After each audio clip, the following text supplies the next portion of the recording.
naman kayo maging malawak sa aming pananalisya. Oo, masaya ka na. Ay, ganun po ba? Sige po. Salamat po. Salamat.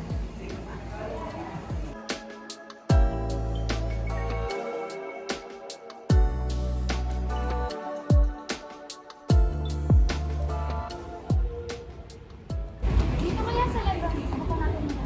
Sige, tara. Magandang umaga po. Magandang umaga din. Maaari po ba namin kayo pili palawak sa aming pananalisya? Pwede naman. Para saan po ba? Nais po namin alamin kung saan nagsisimula ang mga stress o pressure ng mga mag-aaral. Sobrang halos pa naman. Okay, sige. Ulit na lang po tayo.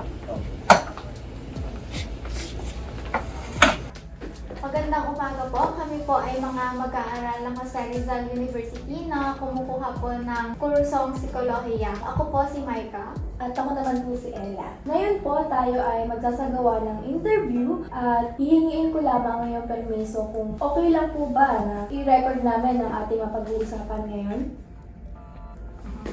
So, kumusta naman po kayo ngayon? Medyo okay lang naman. May mga gusto ka bang ibahagi sa amin sa mga nangyari ngayon sa'yo ngayong araw na to? Yung mga nangyari lang po sa kanya itong mga nakaraan, medyo busy lang po sa ACADS review kasi nga po exam namin this week. Yun lang naman po. Ano yung mga pinagkakaabalahan mo nitong mga nakaraang araw o linggo? Mga pinagkakawalan ko po kasi yun nga lang po. Pag-review lang po kasi midterm namin kailangan po pumasa kasi nga na-stress na rin sa ACADS at saka sa pamilya kasi nga po nag-pressure. At ngayon po tayo ay magpapatuloy sa ating talakayan. Ang unang katanungan po, nabanggit nyo kanina yung stress at pressure.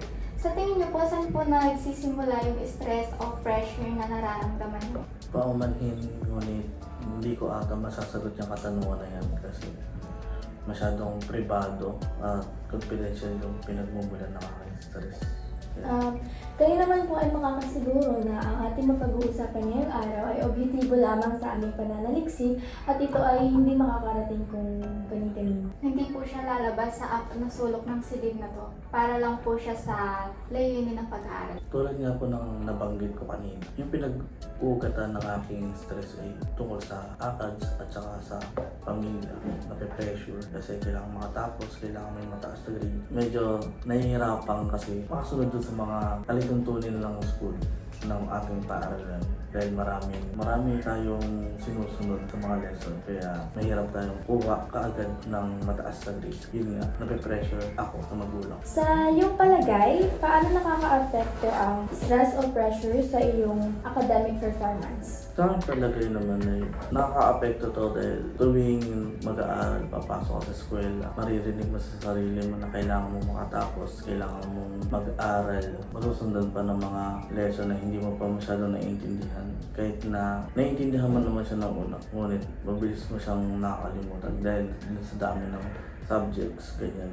Nahihirapan tayo sumunod, nahihirapan akong mag-cope up. Yun nga, minsan na sasabayan pa ng financial stress dahil sa mga kaibigan na may BI, ganun. Ano yung sa tingin niyo yung nagiging source ng stress niyo or pressure? Yung pinaka-source talaga ng stress ko is tungkol sa aking magulang. Yun talaga. Maaari niyo ba ang pinahagi kung paano nangyari yun? Bilang bunso kasi na-stress ako kasi yung panganay kong kapatid is hindi na siya nagtapos. Like, nagtrabaho na siya na maaga. At ako yung nape-pressure sa amin kasi gusto talaga ng aking ina na makakita ng entablado at makakuha ng diploma. Yun yung nag-stress sa akin kasi parang maibalik sa kanya yung gusto niya. Paano niyo naman po nalalampasan yung stress o pressure?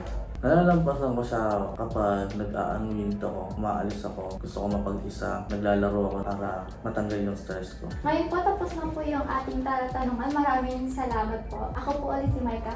At ako naman po sa Ella, maraming salamat po. Salamat.